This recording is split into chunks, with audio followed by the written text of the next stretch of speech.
6 signs your relationship or friendship may be toxic or a narcissist. These were all things I experienced in a variety of ways, meaning varying in intensity if it was a friendship or relationship. Sometimes it was more obvious and aggressively in my face. Other times it was much more passively and I had to rely on more intuition.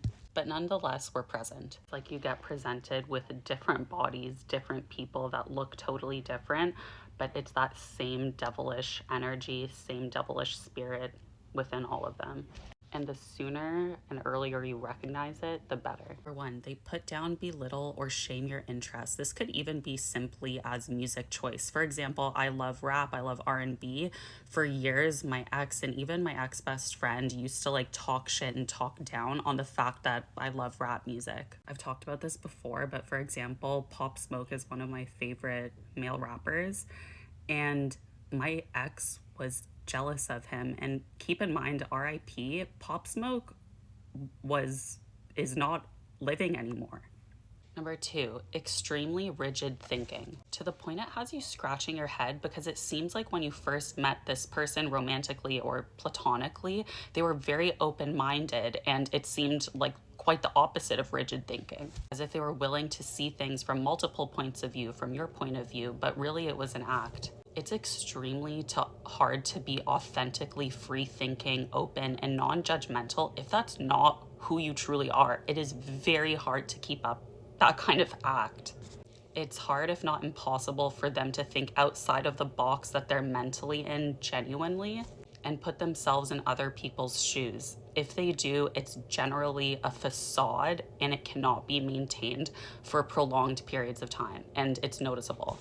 Number 3, they ask too many detailed questions to try to get info on your life, but not in a genuine curious way to encourage you, uplift you, but in the way to gather information and know your schedule.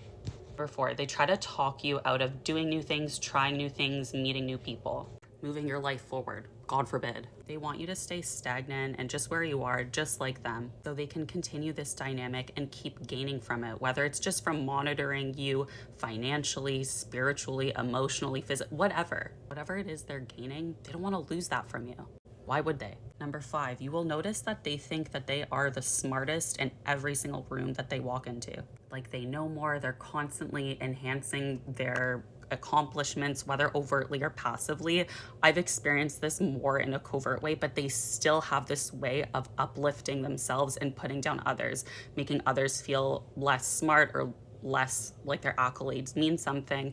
It's a constant thing. They'll put down others in the room. If it's not a grandiose narcissist or grandiose behavior, it's usually more to you or the people that are surrounding that person that that person feels safe with.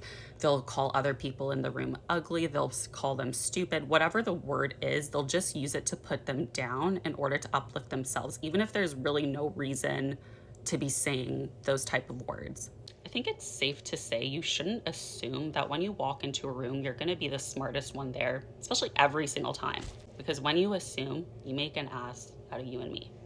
Number 6, lastly, if you find that you have been, since spending more time with this person, caring more about what other people think of you and your choices, especially if that's not how you usually feel or think, that is their psyche getting projected onto you and you absorbing all of that negativity and shit that they're trying to expel.